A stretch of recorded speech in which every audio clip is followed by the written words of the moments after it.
Les commissariats voient défiler dans leurs couloirs toutes sortes de voyous, toutes sortes d'histoires. Police! Police! Il est passé à 50 cm d'un mec qui agonisait. Il vidait de son sang. Et toi, tu te marres? Non, mais t'as pas honte? J'ai pas voulu la tuer. T'as pas voulu la tuer? Qu'est-ce qui s'est passé alors? Je pouvais pas me contrôler. Tu pouvais pas te contrôler? Du simple fait divers à l'enquête de haut vol, les plus grandes affaires criminelles finissent toujours par se retrouver dans ces bureaux, entre les mains des hommes et des femmes de la police judiciaire. Certaines de leurs enquêtes marquent leur carrière et leur vie à jamais. Flèche, Pellegrin, Huesca, 3 limiers de la brigade criminelle de Paris se souviennent d'une enquête qu'ils ont menée en 1984. L'affaire de l'APA. L'une des affaires criminelles les plus choquantes des années 80 et dont Bertrand Tavernier a tiré un film 10 ans plus tard. En 1982, à son arrivée à la tête de la BRI, la brigade anti-gang, Jean-Marc Bloch a dû mobiliser tout son service pendant 2 ans pour tenter de décapiter Action Directe, un groupe révolutionnaire d'extrême gauche, auteur d'attentats multiples et prêt à tuer pour défendre sa cause. 35 ans plus tard, ces 4 grands flics ressortent leur vieux dossier.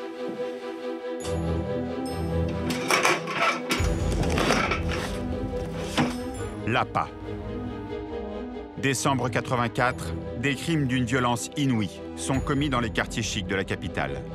Même les policiers de la brigade criminelle sont abasourdis. C'est affligeant, c'est affligeant. C'est affligeant, on n'arrive pas à comprendre. Ça m'était jamais arrivé auparavant, ça. Jamais dans ma carrière. Ça marque le policier que j'étais à l'époque. Pour la première fois, ils sont confrontés à des tueurs impitoyables, tout juste majeurs. On a quelqu'un qui je qualifierais d'inconscient, totalement immature, qui n'a pas conscience de ce qui s'est passé. Valérie, Laurent, Jean-Rémy, qu'est-ce qui a bien pu leur passer par la tête pour commettre des actes d'une telle sauvagerie? Et comment les flics de la brigade criminelle vont-ils mettre fin à leur odyssée sanglante?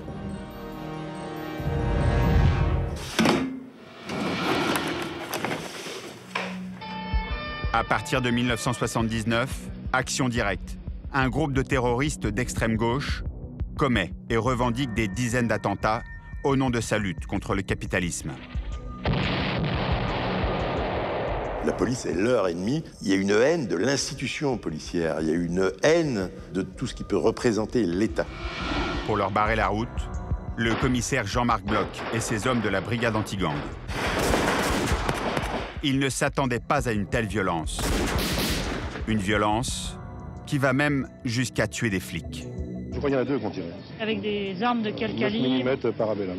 C'est-à-dire un gros calibre? Ah oui, une arme de guerre. Il leur faudra presque 2 ans. 2 ans de surveillance, de filature, d'arrestations manquées. 2 ans où ils risquent leur vie presque chaque jour pour tenter de stopper l'un des plus dangereux membres d'Action Directe, Régis Schleicher.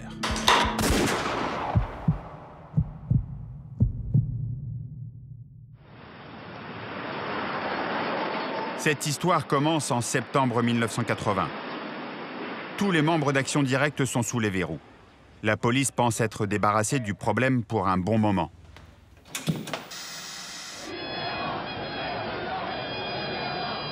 Moins d'1 an plus tard, la gauche arrive au pouvoir. Dans un grand élan de générosité, une loi d'amnistie est votée. Un peuple est toujours plus fort lorsqu'il parvient à surmonter ses divisions et à réinsérer les citoyens égarés. 17 membres d'Action Directe sont libérés. Certains jouent le jeu et entrent dans la légalité. Mais les plus radicaux reprennent la lutte armée.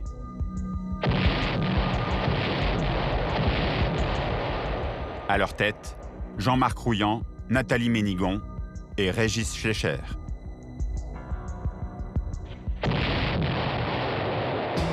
Au même moment, Jean-Marc Bloch, 35 ans, est catapulté chef de la brigade de recherche et d'intervention, l'anti-gang.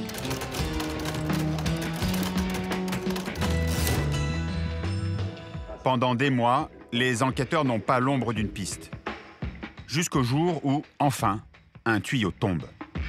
Le directeur de la police judiciaire me fait descendre dans son bureau en me disant il va falloir que la BRI s'intéresse à Action Directe. Dès aujourd'hui, d'ailleurs, c'est maintenant tout de suite. Il y a 2 types qui arrivent du sud-ouest avec des armes, avec un tas de choses. Ils ont probablement rendez-vous avec Rouillant-Ménigon. Faut s'intéresser à eux. Ces 2 types, ce sont Michel Camilleri et Charles Grosmangin. Et c'est ainsi que l'histoire démarre pour nous, alors qu'on est au courant. Enfin, c'est des gens qu'on ne connaît pas, en fait. C'est pas du tout notre clientèle habituelle. Jean-Marc Bloch et ses hommes chassent surtout les droicos, comme ils disent. C'est-à-dire les bandits de droit commun, les braqueurs, les voyous en tout genre. Les terroristes, comme Camilleri et Grosmangin, eux, ont une autre manière de fonctionner. C'est pas du tout le même genre de personnages. Ils sont non seulement plus dangereux, mais aussi plus difficiles à suivre. Ils sont capables de partir de chez eux le matin, de prendre un taxi pour aller à un point X, ensuite de prendre le métro, de repartir à pied, de traverser un grand magasin, d'aller dans une église pour avoir un rendez-vous au milieu du cimetière du Père-Lachaise. Ça nous est arrivé, on l'a vécu. Et là, c'est extrêmement difficile. Comment voulez-vous surveiller des gens au milieu du Père-Lachaise quand il n'y a personne? Il y a eux et nous. Pour déjouer les ruses de Camilleri et Grosmangin, le 36 quai des Orfèvres donne les moyens à Jean-Marc Bloch. Toute la brigade travaille là-dessus, 45 fonctionnaires pour suivre 2 types. Ça y est, c'est bon, ils arrivent. Hein. La filature dure 10 jours et 10 nuits, à un rythme d'enfer. On arrivera à les suivre 24 heures sur 24 sans jamais, ou à peu près jamais, les perdre. Un travail de titan qui ne donne pas grand-chose. Les 2 hommes ne semblent avoir aucune activité suspecte. Jean-Marc Bloch reprend espoir le 17 septembre 1982, quand il aperçoit les terroristes entrer dans ce parking, puis en ressortir 10 minutes plus tard. Il y a 5 ou 6 sous-sols de box fermés, juxtaposés. Donc c'est intéressant, c'est forcément intéressant. Mais il tombe sur un os. Il y a des centaines de box et ils sont tous fermés à clé. Normalement, pour entrer dans un box, il faudrait faire une perquisition, une vraie perquisition. Mais après 10 jours et 10 nuits de traque, Jean-Marc Bloch veut en finir. Là, disons qu'on va jeter un coup d'œil. On est à la limite de la légalité, mais enfin, dans ce genre de circonstances, puis c'est un box, c'est pas un domicile. Hein. Bon, c'est une... Bon, enfin, bref. Et comment on jette un œil dans un box fermé à clé? C'est pas très dur. Les serrures des box sont pas excessivement difficiles à ouvrir, quoi. Vous savez fracturer une serrure? Moi? Non. Donc vous faites appel à quelqu'un? On fait appel à des gens qui savent faire. C'est-à-dire que vous avez des serruriers? C'est possible. Qui travaillent pour la police? C'est possible.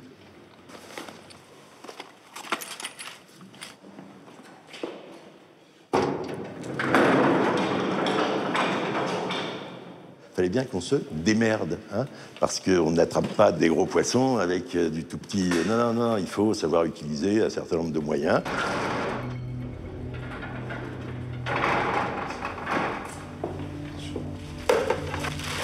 Regardez là, à gauche. Et puis dans un box, on voit bien qu'il y a une caisse. Et dans la caisse, il y a des explosifs. Oh là là, c'est jackpot là. 150 bâtons de dynamite, 11 détonateurs électriques, 17 détonateurs pyrotechniques, un rouleau de mèche lente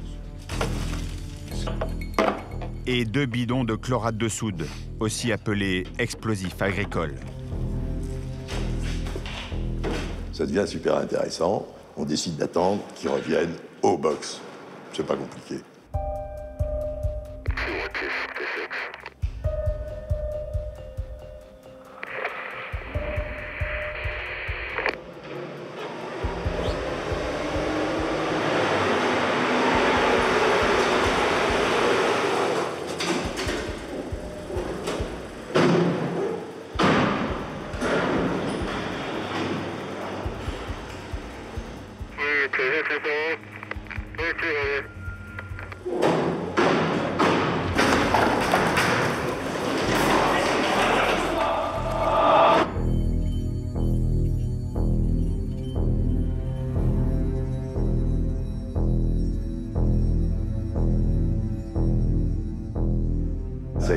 vraie belle opération. On a trouvé des armes, des explosifs, un tas de choses. Et ça a été salué et par les autorités et par la presse. Il y a des titres de journaux qui ont été dithyrambiques quelque part. Action directe démantelée. Bon, ça nous a fait rire parce qu'on savait que c'était pas vrai. On savait que c'était le début d'une longue histoire. Finalement, là, on était embarqué dans une affaire qui allait durer plusieurs années. Les policiers savourent leur victoire et elle va même au-delà de leurs espérances. Quand ils perquisitionnent le domicile des terroristes, le butin est impressionnant. Des pistolets mitrailleurs Sten et Kalachnikov, une carabine USM-1, 2 fusils de chasse à canoncier, 4 pistolets automatiques de calibre 11,43 et 7,65, des scanners pour écouter la police, une machine à reproduire les clés, 2 revolvers, 19 chargeurs, des détonateurs, plusieurs centaines de cartouches de différents calibres, plaques minéralogiques, des perruques, des cagoules, 6 gilets pare-balles, des menottes et d'importantes sommes d'argent. Bref, de quoi commettre hold-up et attentat. En garde à vue, Camilleri et Gros-Mangin ne se démontent pas. Ils se présentent comme des sauveurs. Ils auraient subtilisé cet arsenal aux leaders d'Action Directe pour les empêcher de s'en servir. Leur défense ne tient pas bien longtemps. Ils sont condamnés à 5 ans de prison. Le box, lui, n'a pas fini de parler. Il a été loué par un certain Éric Moreau, 26 ans, fils de commissaire de police, mais surtout militant d'Action Directe. On part derrière Éric Moreau, alors on le voit, on est en début d'après-midi, il est installé à la terrasse d'un bistrot avec un type qu'on ne connaît pas. Et puis à un moment, enfin il se sépare, seulement il est déjà à 10h du soir, il fait nuit. On décide d'interpeller Moreau, d'autant qu'on nous a dit qu'il n'était pas armé, qu'il était les mains dans les poches, qu'il n'avait absolument rien sur lui, donc que ça serait une partie de plaisir. 2 fonctionnaires de la BRI descendent de voiture, ils vont à ce qu'on appelle à sa rencontre.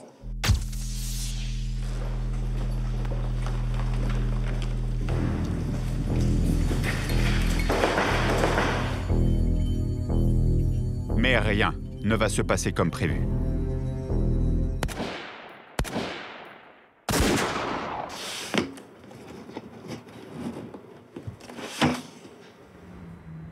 Dans toutes les affaires criminelles que le 36 quai des Orfèvres gère chaque année, près d'une 50aine, certaines marquent encore plus que d'autres les enquêteurs. Comme celle de ce samedi 8 décembre 1984. Écoutez France Inter, il est 13h. Mystère autour de l'assassinat de Maître Lelédier, un avocat trouvé mort dans son cabinet du 17e arrondissement. Il avait les pieds et les poignets ligotés. Un avocat assassiné. L'affaire n'est pas banale.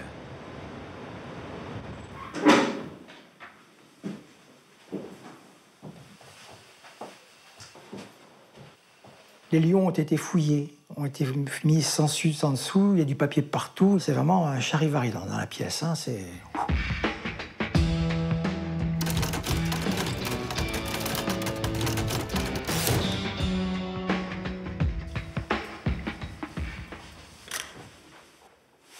Le corps de Maître Lelédier est allongé par terre, en travers de la pièce. Il a le visage très marqué, il supporte des plaies saignantes au niveau du buste. Il a les mains qui sont ligotées et les pieds aussi. Son postiche qui gît à 30 cm de sa tête, c'est quelque chose de... C'est sidérant, voilà, comme image. Gérard Lelédier a 50 ans. Il a un fils d'une quinzaine d'années et il est divorcé. Il donne l'impression d'avoir été torturé? Ah oui, manifestement. Puis les coups, le fait qu'il soit ligoté, c'est ça. C'est incroyable. Pour Christian Pellegrin, cela ne fait aucun doute. Le tueur a tenté de le faire parler. Cherchait-il de l'argent ou autre chose? L'avocat est spécialisé dans la défense des victimes d'accidents de la route et dans les divorces. Quand on a un avocat qui est tué, il est toujours de bon ton d'imaginer que ça puisse venir d'un de ses dossiers. Ça, c'est la première hypothèse. Christian Flech auditionne quelques clients, mais rien de suspect. Par contre, ils pensent tenir une piste quand ils découvrent la deuxième activité professionnelle de l'avocat. L'homme tenait en parallèle une agence matrimoniale pour homosexuels. La deuxième hypothèse, c'est que la façon dont il avait été ligoté pouvait rappeler des meurtres d'homosexuels qu'on avait dans cette période-là. Des meurtres surtout liés à des pratiques sexuelles sadomaso. Selon les amis de l'avocat, cela ne colle pas avec les mœurs de Maître Lelédier. On va écarter assez vite l'hypothèse d'un meurtre lié à un milieu homosexuel. Et plutôt, on avait le sentiment que la victime avait l'habitude de fréquenter des jeunes femmes. Beaucoup de jeunes femmes? Pas mal. Le personnage est apparu comme un coureur de jupons. Il draguait à tout va. Il fréquentait une boîte, les jardins de la Boétie, fréquenté beaucoup par des hommes d'un certain âge et puis par des jeunes filles qui étaient en recherche d'aventure ou de petits pistons à gauche, à droite. Voilà.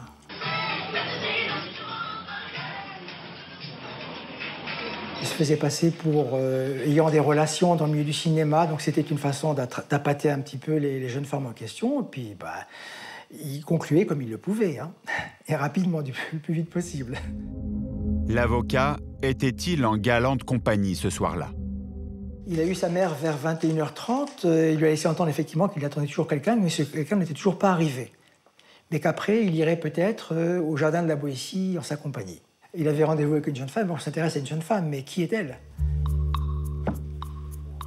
En utilisant le carnet de Maître Lelédier, on voit effectivement des noms féminins qui apparaissent. Et là, c'est la razzia. On convoque à tour de bras toutes ces jeunes personnes. C'est un défilé de pin-up dans les couloirs de la brigade criminelle. L'une d'elles a peut-être croisé le tueur. Mais là encore, les policiers font chou blanc. On travaille comme ça jusqu'à ce que, vers le 17 du même mois, une autre affaire éclate et que l'orientation devient un petit peu particulière. Car moins de 2 semaines après l'assassinat de Gérard Lelédier, un autre homme est retrouvé gisant dans son appartement.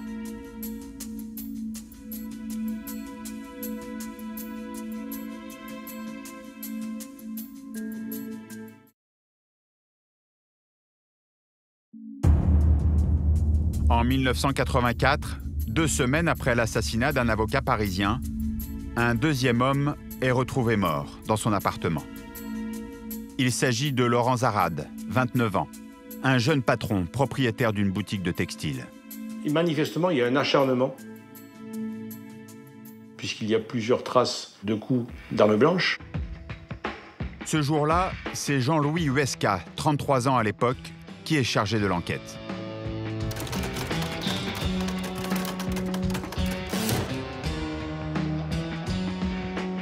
Sur place, donc, avec mes collègues, on découvre le corps d'un homme qui a été manifestement poignardé et étranglé. Il y a cette sorte de foulard qui a servi à l'étrangler. Il est attaché. Vraiment, il y a une volonté de tuer, voire même presque de massacrer, parce qu'on s'y est pris assez mal. Laurent Zarade habite à seulement 600 mètres des bureaux de l'avocat. Est-ce une coïncidence? Ou les policiers ont-ils affaire à un tueur qui a fait du 17e arrondissement de Paris son terrain de chasse? Les enquêteurs commencent à faire le rapprochement entre les deux meurtres. Il a été retrouvé dans des positions similaires à celles découvertes chez Maître Lelédier. Il y a un désordre dans la maison, on a fouillé, on a ouvert des tiroirs, etc. C'est une personne qui vit seule dans un bel appartement, qui manifestement avait prévu de recevoir quelqu'un puisqu'il y avait 2 couverts. L'un où la personne avait mangé et puis l'autre qui était intact. Et on va apprendre auprès d'amis de Laurent Zarade, qui va rencontrer quelques heures avant sa mort, qu'il a rendez-vous avec une jeune femme. C'était vraiment, ça ressemblait de trop près. Et ce ne sont pas les seuls indices qui relient les 2 meurtres. On va découvrir que lui aussi fréquentait les mêmes endroits que Lelédier. avait une propension aussi à fréquenter des jeunes femmes, plutôt bien sous tout rapport. Donc on peut pas parler de coïncidence. C'est pas possible. Pour les policiers, cela ne fait aucun doute. Les deux hommes avaient rendez-vous avec la même fille. Vu qu'ils fréquentaient les mêmes endroits, les enquêteurs de la crime écument les lieux branchés de la capitale où l'avocat et le commerçant avaient leurs habitudes. On va avoir une description de cette jeune femme. Une description qui nous donne comme élément un jeune, très jeune, dans les 18-20 ans, brune, les cheveux courts, visage poupin, éléments qui vont nous permettre de dresser un portrait robot.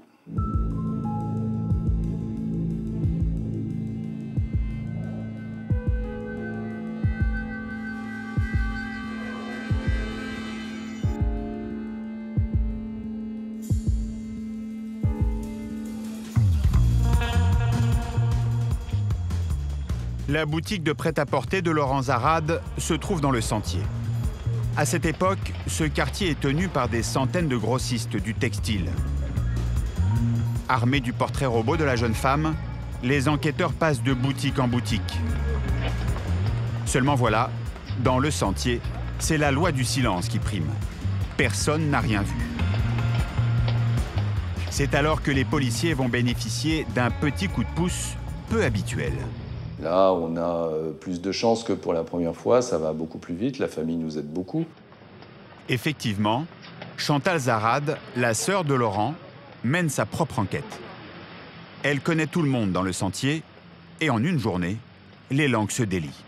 Dans le Sentier, ça commence à parler. On parle plus facilement à la famille qu'à la police. Et donc, la famille, assez vite, a pu nous dire qu'il avait été vu donc, le dimanche soir, je crois, dans une boîte de nuit avec une jeune femme qui était vendeuse dans un autre magasin du Sentier. Et elle vous donne le nom de cette jeune femme? La jeune femme, c'est Valérie Subra. Valérie Subra. Ce nom résonne immédiatement dans la tête des enquêteurs. Il était noyé au milieu de centaines d'autres noms de jeunes femmes, dans le carnet d'adresse de Laurent Zarade, mais aussi dans celui de Maître Lelédier. Les inspecteurs rentrent sur place. Ces derniers regardent à travers la vitre du magasin et je me rappelle toujours parce qu'ils nous passent un petit coup de radio en disant qu'ils ont le portrait robot en face d'eux.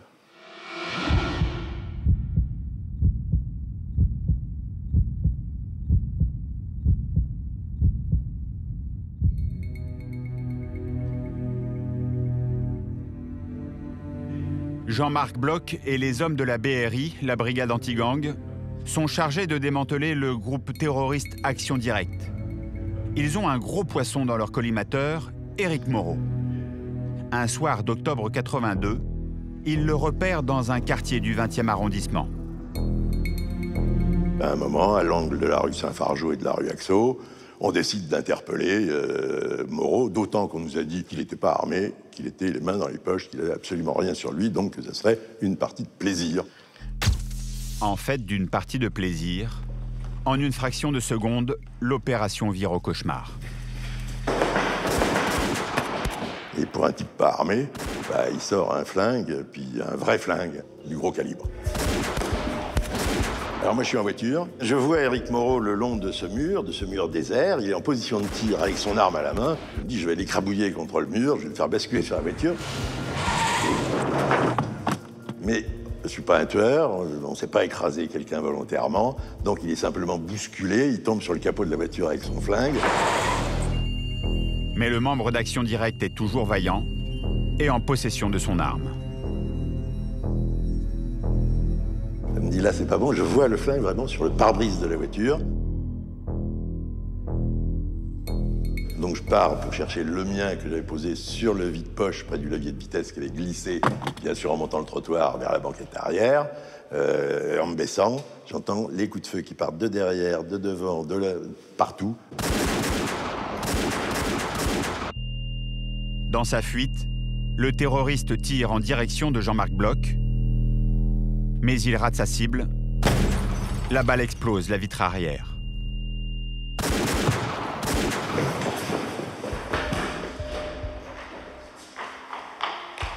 On court après, mais quand on court après quelqu'un, en général, on n'arrive pas à le rattraper. C'est toujours la même histoire. Et quand on est derrière le type qui court à des ailes, et puis il se retourne avec son arme, donc on a plutôt tendance à s'arrêter qu'à continuer.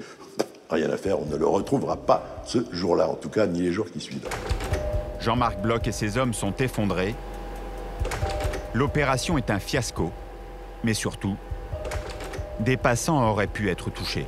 Ce soir-là, il y a 40 coups de feu, un peu plus de 40 coups de feu qui ont été tirés. Donc, devant l'ampleur des dégâts, je suis quand même bien embêté. 40 coups de feu, c'est pas rien. Je téléphone au directeur de la police judiciaire, Pierre Touraine, il doit être minuit, 1h du matin, et je me souviendrai toujours de sa question. Et ça m'a marqué, je crois, pour un bon bout de temps, enfin, pour toute ma carrière. Il m'a demandé, est-ce qu'il y a des morts, est-ce qu'il y a des blessés? Je lui ai dit, non, il n'y a pas de blessés, il n'y a pas de morts. Il me dit, c'est pas grave. Extraordinaire, cette réponse, et calmement. Mon petit, parce qu'il m'appelait mon petit. Mon petit, c'est pas grave. Le plus incroyable dans cette affaire, ce n'est pas la réaction du patron de la police judiciaire, mais celle d'Éric Moreau, alors qu'il est en cavale. L'homme n'est pas un terroriste comme les autres. Il est fils de commissaire et son avocat est un ténor du barreau, le redoutable maître Vergès. Quelques jours après la fusillade, ce dernier déclare que son client n'était pas armé et porte plainte contre X pour tentative d'assassinat. La plainte n'aboutit pas. Éric Moreau, furieux, règle ses comptes par téléphone. Quelques semaines après, mon fils aîné reçoit un coup de fil en me disant vous êtes bien, je suis bien chez Monsieur Bloch. Mon fils, qui était très jeune à l'époque, dit oui. Chez le commissaire Bloch, il dit oui. Vous lui direz qu'on aura sa peau. Voilà, ça s'arrête là, ça raccroche. Lui, ça l'a pas marqué du tout. Moi, j'ai un peu compris, mais après, j'emmenais mes enfants à l'école tous les matins, je faisais un peu attention, quoi. Puis je leur ai dit de pas trop raconter ce que je faisais, c'était pas la peine. C'est quand même, mine de rien, une menace de mort, quoi. Qu'est-ce que je te dis, je vais pas pleurer. Quelques mois plus tard, c'est pourtant la police tout entière qui va pleurer. 2 des leurs vont perdre la vie sous les balles d'Action Directe. Tournez-t-on de la partie, Hervé? Mardi 31 mai 1983, la France assiste à ce qu'elle définira plus tard comme l'un des plus beaux après-midi du sport français. Yannick Noah affronte Ivan Lendl en quart de finale de Roland-Garros. Il est environ 14h30. Mais pour les policiers du 9e arrondissement de Paris, la journée bascule dans l'horreur. Vers 14h30, 4 flics en civil veulent contrôler 2 hommes au comportement suspect. Quand ils s'approchent, les membres d'Action Directe tirent. Un gardien de la paix, blessé, tombe à terre. Il est froidement exécuté. Claude Cayola, 28 ans, laisse une femme enceinte de 8 mois et un enfant en bas âge. Dans le même temps, le brigadier Émile Gondry s'effondre, touché en plein cœur. Il avait 49 ans, était marié et père de 2 jeunes filles. La mort des 2 policiers suscite une intense émotion au sein de la police, puis l'émotion laisse place à la colère. Le préfet de police de Paris démissionne et le directeur général de la police nationale est remercié. Les auteurs du double assassinat deviennent les ennemis publics numéro 1. Arrivera là-dessus une lettre anonyme qui dit clairement que les auteurs de ce double meurtre, ce sont Régis Schleicher, les frères Alphen et 2 Italiens dont j'ai oublié les noms. Alors évidemment, à partir de là, la priorité, ça devient Schleicher. Régis Schleicher, 27 ans, est un des membres les plus redoutables d'Action Directe, bien connu du 36 quai des Orfèvres. Il est notamment suspecté d'avoir commis des hold-up pour financer le mouvement et ses actions terroristes. Seulement, dans les années 80, il avait une adresse, 80-81, on savait où le trouver. À partir de ce moment-là, et même un peu avant, il est devenu complètement clandestin. Enfin, pas totalement. Un autre service de police, les très discrets renseignements généraux, ont infiltré un groupe de sympathisants d'Action Directe. Ce ne sont que des seconds couteaux Mais afin d'éviter les fuites, ils ont interdiction d'en parler à leurs collègues de la BRI, jusqu'au jour où ils ne peuvent plus faire autrement. Les écoutes leur apprennent que le groupe reçoit dans son appartement une visite inespérée. Celle de Rouillant, Ménigon et Schleicher.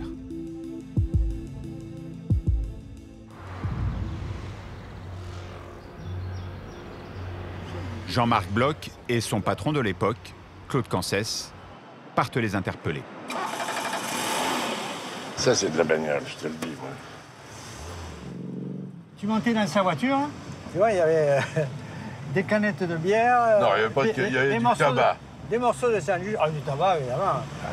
Des mégots de cigarettes, il y avait partout. Jean-Marc, tu fumes plus, hein? Non. Ouais. Aujourd'hui, ils en rigolent, mais à l'époque, les deux hommes sont furieux. Prévenus au dernier moment par les RG, ils vont être obligés d'improviser. On avait la rage, tu entends, de sentir qu'on était sur le super coup et que les collègues ne nous avaient pas prévenus. On savait qu'ils les avaient logés, ça ne s'était pas fait en une journée. Ça fait des semaines qu'ils devaient travailler. On a l'impression d'arriver, d'être appelé sur un incendie qui a déjà beaucoup trop pris, d'être appelé trop tard. On pressentait, Jean-Marc, les difficultés qu'on allait rencontrer déjà sur le terrain. À la BRI, difficulté sur le terrain sous-entend risque d'y laisser sa peau.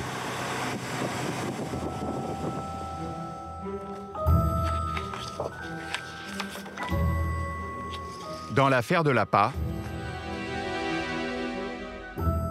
les policiers de la brigade criminelle ont interpellé la jeune femme qui a passé la soirée avec Laurent Zarade, le soir de sa mort. Elle les a suivis sans aucun problème. Elle n'a même pas demandé pourquoi on lui demandait de venir. Elle les a suivis gentiment, voilà.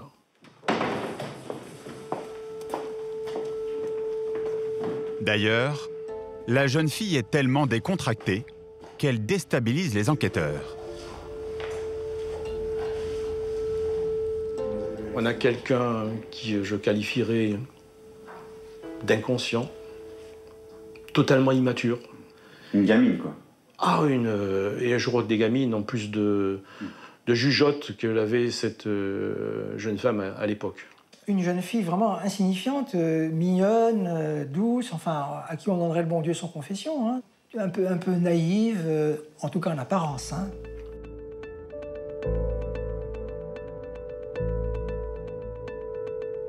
Donc, elle était tout sourire, c'est vrai, bon, elle me raconte n'importe quoi. Elle nous balade, mais bon, nous, par contre, on commence à avoir des billes.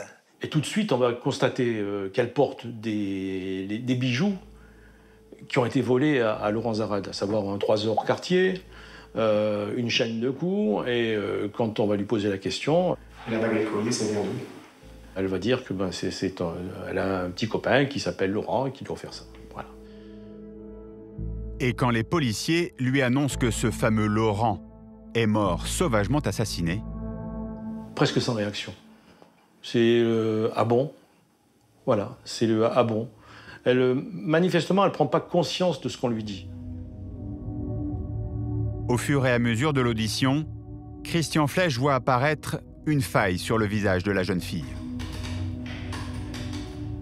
Son sourire a disparu. Il décide de la laisser réfléchir quelques heures. Disons qu'à un moment donné, parce qu'elle était coincée par tous les éléments sur lesquels elle devait s'expliquer, elle a souhaité parler à quelqu'un, elle a voulu que ce soit moi. Et moi, à l'époque, j'étais tout jeune commissaire, j'avais 1 an et demi d'ancienneté à la brigade criminelle. Je me suis retrouvé face à une femme qui avait, à l'époque, un peu plus de 18 ans, qui a commencé à m'expliquer dans quelles conditions elle avait participé à 2 assassinats. Et elle nous décrit tout le processus. Comme pour la première victime, Valérie Subra raconte qu'elle a séduit Laurent Zarade lors d'une soirée dans Paris. Elle n'a aucun mal à le convaincre de poursuivre la soirée chez lui. Sous le charme, Laurent n'a pas remarqué que 2 hommes les ont suivis. Vous dites avoir des complices? Bah, on était tous les 3, ouais. Maintenant, ils attendent patiemment sur le palier.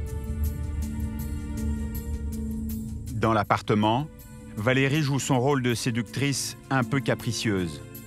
Il est 23 h, elle a un petit creux, une ruse pour éloigner Laurent Zarade, qui part en cuisine lui préparer une assiette.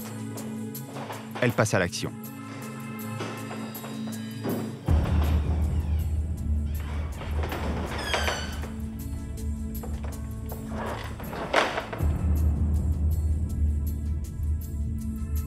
Tous les trois pensent que le jeune patron cache chez lui de grosses sommes en liquide. C'est-à-dire qu'ils s'imaginaient qu'ils allaient avoir un coffre rempli de lingots d'or, quoi. Voilà. Ça, c'est comme dans les films. Un coffre rempli de lingots d'or, c'est bien connu, il y en a partout. Voilà. Donc, ils vont se contenter, dans les deux affaires, de quelques milliers de francs. Voilà. Le butin est maigre, l'équivalent de 840 €. C'est à ce moment-là que tout dérape. Il y a une rage folle, apparemment, qui s'empare des deux hommes. Puis ensuite, ça a mal tourné, dans les conditions qu'on connaît, voilà. Mais pendant que les gars exécutaient le sale boulot, que faisait la belle Valérie? Elle a grignoté gentiment en écoutant des clips ou un film. Voilà. C'est là où on hallucine. On a une jeune fille de 18 ans qui est présente dans un appartement où elle a servi d'appât à 2 tueurs. Et pendant qu'ils sont en train d'achever leur victime, elle mange du saumon fumé. Voilà. Elle fait une dînette. Bon, maintenant c'est bon, je vous ai tout dit, je peux partir? Elle est convaincue qu'une fois qu'elle nous aurait expliqué quelle a été sa part dans les assassinats, et ben voilà, l'affaire était faite et elle pourrait sortir. Elle m'a demandé si elle serait sortie pour Noël. C'est-à-dire, ouais, quelques jours plus tard. Ouais. Elle ne se rendait pas compte de la situation à laquelle elle avait été mêlée, où elle était impliquée, quoi. Elle ne se rendait pas compte. Vraiment une gamine étrangement immature. Valérie finit par donner les noms des 2 garçons qui l'accompagnaient. Laurent Attab, H-A-T-T-A-B. Laurent, c'est le petit ami de Valérie. Un petit flambeur de 19 ans, un fils à papa qui roule en voiture de sport. Il tient une boutique de sweatshirts que son père lui a offerte. Jean-Rémy Sarraud. Jean-Rémy est un paumé de 21 ans. Petit, il a été abandonné par sa mère sur le parking d'un supermarché. Il est SDF. Laurent l'a pris sous son aile. Il l'héberge même chez lui. Du coup, Jean-Rémy lui est totalement dévoué. Valérie a donné ses 2 complices, mais elle prétend ne pas savoir où il se trouve. On part faire une perquisition chez sa mère, laquelle tombe totalement dénue.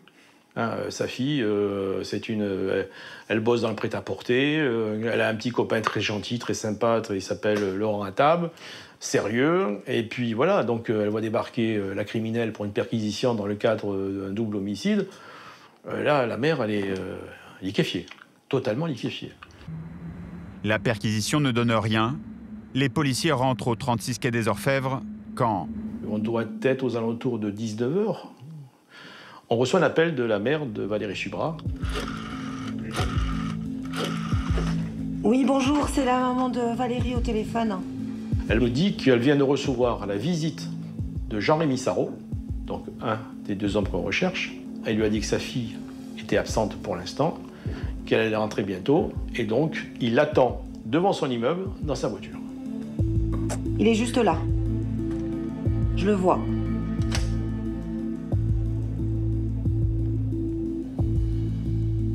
Aubaine pour nous. Tout de suite, il y a 2 équipages dont je fais partie et qui se rendent dans le 11e. On gare les véhicules à distance et on arrive en piéton. Avec d'autant plus de précautions qu'auparavant, Valérie Subra nous avait dit qu'ils étaient porteurs d'un pistolet. On se rapproche. Ce soir-là, Jean-Louis Huesca procède à une interpellation qu'il n'est pas prêt d'oublier.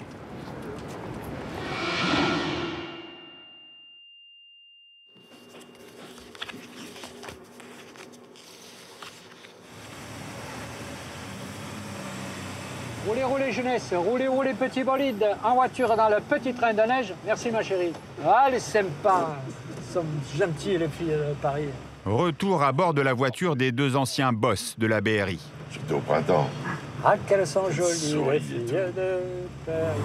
Claude Cancès et Jean-Marc Bloch partent interpeller les terroristes d'Action Directe. On n'est pas loin, là. D'après les RG, Régis Schleicher, le tueur d'Action Directe, est planqué avec les têtes pensantes, Rouillant et Ménigon, dans cet immeuble. Seul problème, prévenus au dernier moment, aucun repérage n'a pu être fait et leurs hommes ne sont pas encore en place. Les deux patrons de la BRI les attendent dans une rue voisine.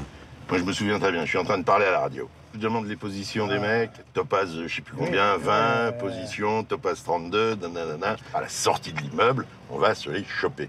35 ans plus tard, ils rejouent la scène de ce qui restera l'un de leurs plus beaux fiascos. Je me souviens, j'ai la tête baissée, je regarde pas la rue. Je suis en train de parler à la radio. Et à ce moment-là... Schleicher surgit sous leurs yeux.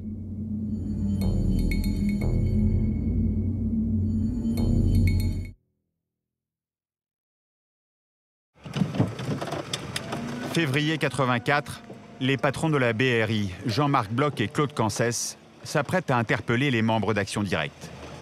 Et à ce moment-là... Régis Schleicher surgit devant les deux policiers. Le terroriste les reconnaît tout de suite. Claude Cancès veut sortir de la voiture pour l'interpeller. Schleicher, fais pas le con. Jean-Marc Bloch l'en empêche. Il vient sans doute de lui sauver la vie. Dès qu'il prononce le mot Schleicher, je relève la tête et je vois Schleicher qui est en train de courir à gauche de la voiture. Claude est prêt à descendre, c'est sûr. Je me dis, c'est évident, Schleicher est en train de l'attendre au carrefour tout près et il va se faire allumer avant même d'avoir le temps de réagir. Il va à l'abattoir, il va se faire tuer, c'est à peu près certain. Il a eu un bon réflexe, évidemment. Et il m'a sauvé la vie, c'est sûr. J'en aurai la confirmation quelques temps plus tard, lorsque Schleicher sera arrêté en avion.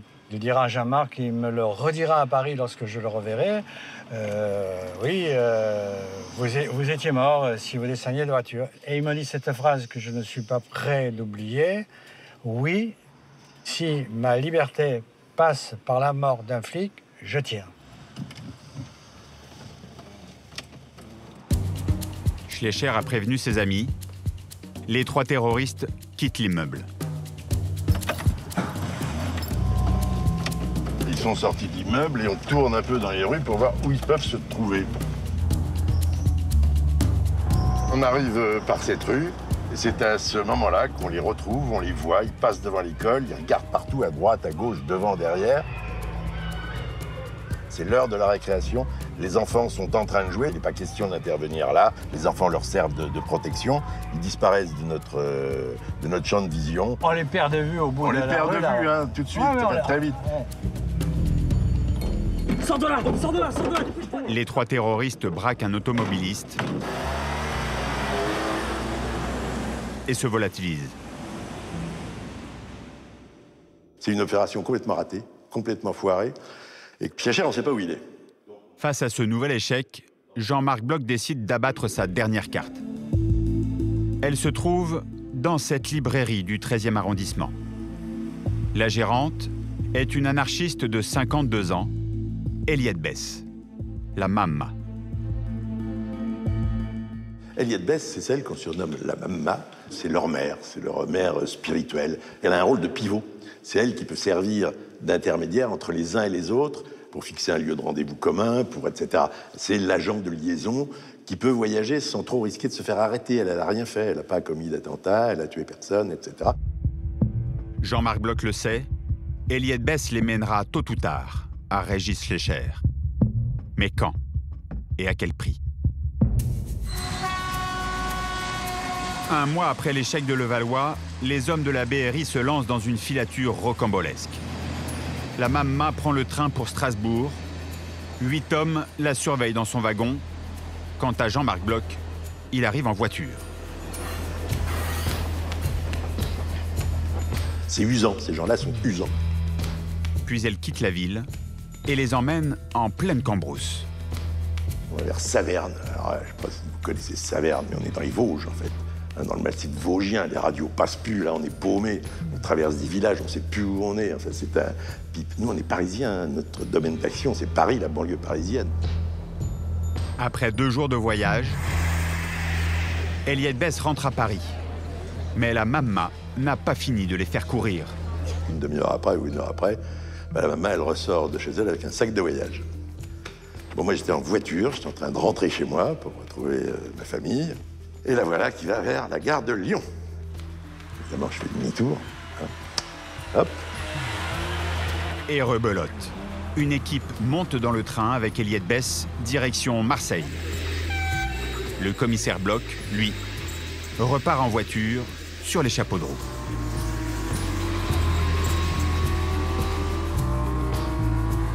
Alors là, on enfile l'autoroute à 200 à l'heure. On se fait arrêter d'ailleurs de temps en temps par les motards. Et on arrive à Marseille avant le train. On est content, on monte un dispositif bien sur le quai de la gare, aux abords de la gare. On va la filocher à la sortie de la gare, on est vachement bien. Je téléphone à l'état-major PJ. Claude Cancès me dit elle est descendue à Avignon. Bon. Les flics qui étaient dans le train avec la Mamma poursuivent la filature pendant que le commissaire les rejoint. En fin de matinée, tout le monde se retrouve à Avignon devant une petite maison louée par Eliette Bess. Je me souviens toujours du magistrat, je vais voir le proc à Avignon, le procureur de la République. Je lui dis voilà, on est dans le cadre d'une commission rogatoire pour l'arrestation de l'action directe et tout. Le magistrat il me dit vous croyez que ça va bien se passer? Oh, je lui dis non, ça j'en suis pas sûr du tout. Et j'ai eu presque l'impression qu'il me dit mais pourquoi vous n'allez pas faire ça ailleurs? Et 3 jours plus tard, la persévérance du commissaire finit par payer.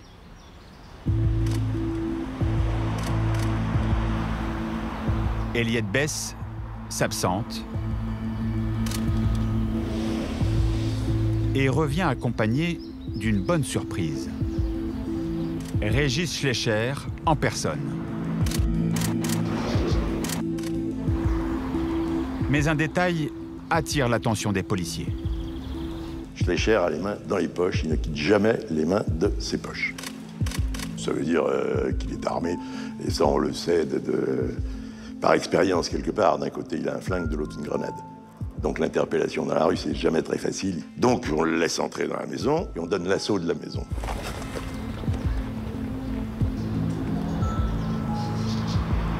Les flemmards, sors! On le voit passer de fenêtre en fenêtre.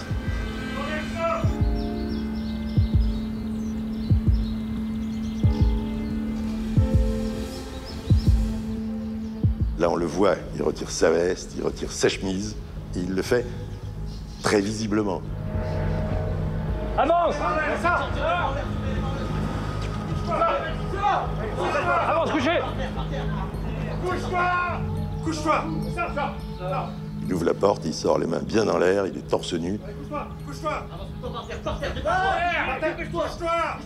C'est un moment assez théâtral. La Mamma sort derrière lui, se couche sur lui, en disant « le tuez pas, etc. » Enfin, c'est assez grandiose.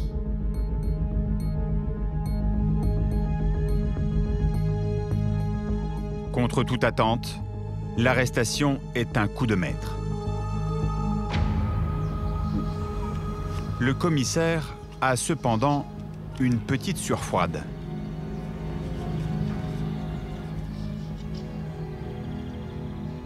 Dans ses carnets, il y avait mon numéro de voiture, le numéro de la 305 qui m'était attribué habituellement, puis il y avait mon numéro de téléphone aussi. Mais j'étais pas le seul, hein. Il avait d'autres noms. Quand il était en garde à vue à l'hôtel de police d'Avignon, à un moment, je le vois, il est attaché à un radiateur, il regarde fixement un mur sur lequel il y a un truc punaisé. Eh ben, c'est le nom des juges d'instruction, des magistrats de permanence avec leur numéro de téléphone. Il était en train d'apprendre ça par cœur. Tout peut servir. Vous savez, pour ces gens-là, tout peut servir. Régis Schleicher est condamné à la perpétuité. 3 ans plus tard, après avoir assassiné le général Audran et Georges Bess, le patron de Renault, tous les membres d'Action Directe sont arrêtés par le RAID. Aujourd'hui, ils sont tous sortis de prison.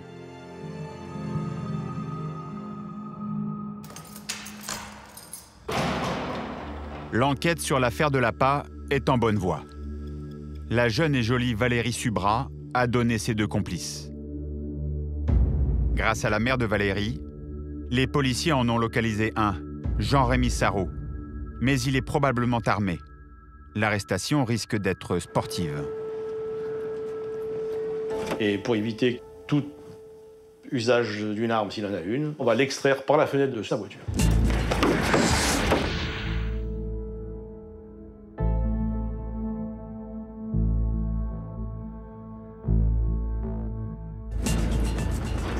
C'est la première et dernière fois que j'ai réussi à faire ça. On va le tirer et le coucher au sol pour le menotter.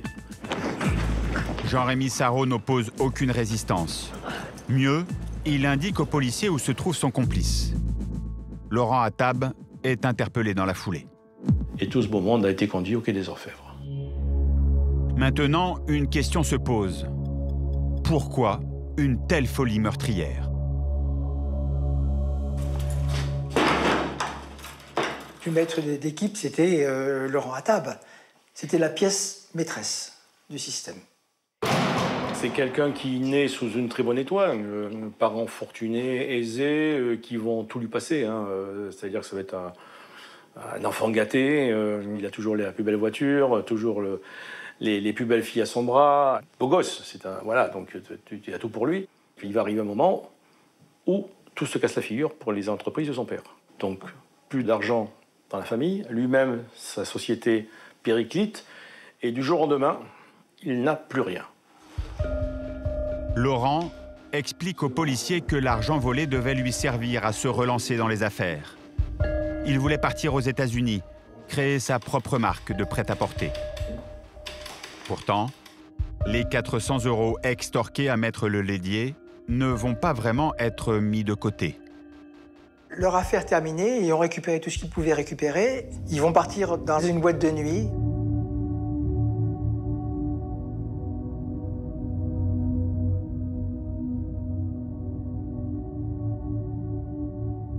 Ils vont dépenser la somme de 1 500 francs qu'ils avaient trouvée chez la victime. Ils ont tout dépensé, ils ont tout bu, voilà. L'un d'entre eux avait du sang sur ses chaussures et l'autre avait son pantalon qui était taché de sang. Mais bon, dans la pénombre, personne ne s'est rendu compte de rien. Et puis ils sont rentrés chez eux, comme si de rien n'était.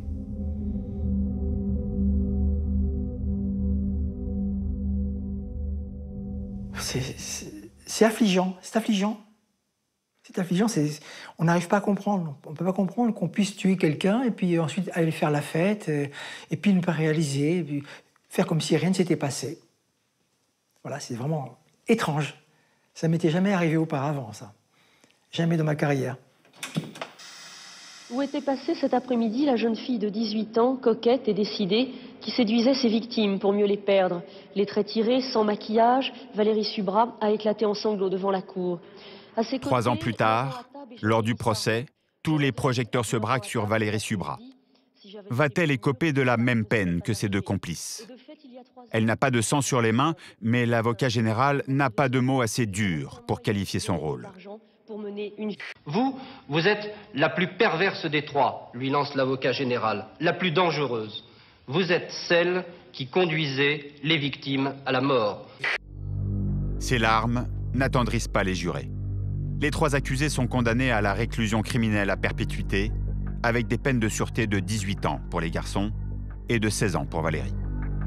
Elle a été effectivement sanctionnée au même niveau que les autres. C'était cher payé, mais en même temps, à 18 ans, on est censé faire la différence entre le bien et le mal. On participe à un meurtre ou un assassinat, et la loi dit que le complice mérite autant que le tueur. Voilà. À l'annonce du verdict, une vieille dame se lève. Elle est en pleurs. Elle a perdu son fils dans cette affaire. La mère de Maître Lelédier s'approche des 3 condamnés et leur dit « Mes pauvres petits », elle est complètement bouleversée par ces vies qui sont gâchées Et elle ne leur tient absolument pas rigueur. Elle est catastrophée du prononcer des peines à leur égard et elle ne leur en veut absolument pas. Et elle était pleine de commisération pour ces 3 assassins qui avaient bousillé sa vie, qui avaient tué son fils. Et ça, c'est quelque chose qui émeut la salle et l'assistance. Et tout le monde est stupéfait, abasourdi. Et on ne sait pas comment réagir. C'était vraiment une sortie un peu inattendue, mais très humaine de la part de cette vieille dame qui avait perdu son fils, quand même.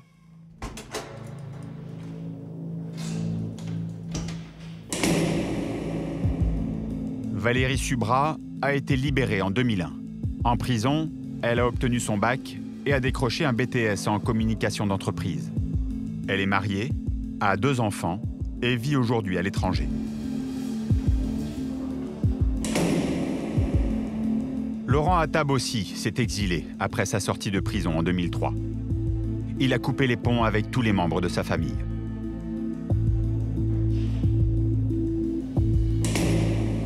Quant à Jean-Rémy Sarraut, il a fait une belle rencontre en prison, peut-être la première de son existence. Un aumônier lui a présenté celle qui deviendra sa femme et la mère de son enfant. Il est sorti de prison en 2003. Il est informaticien.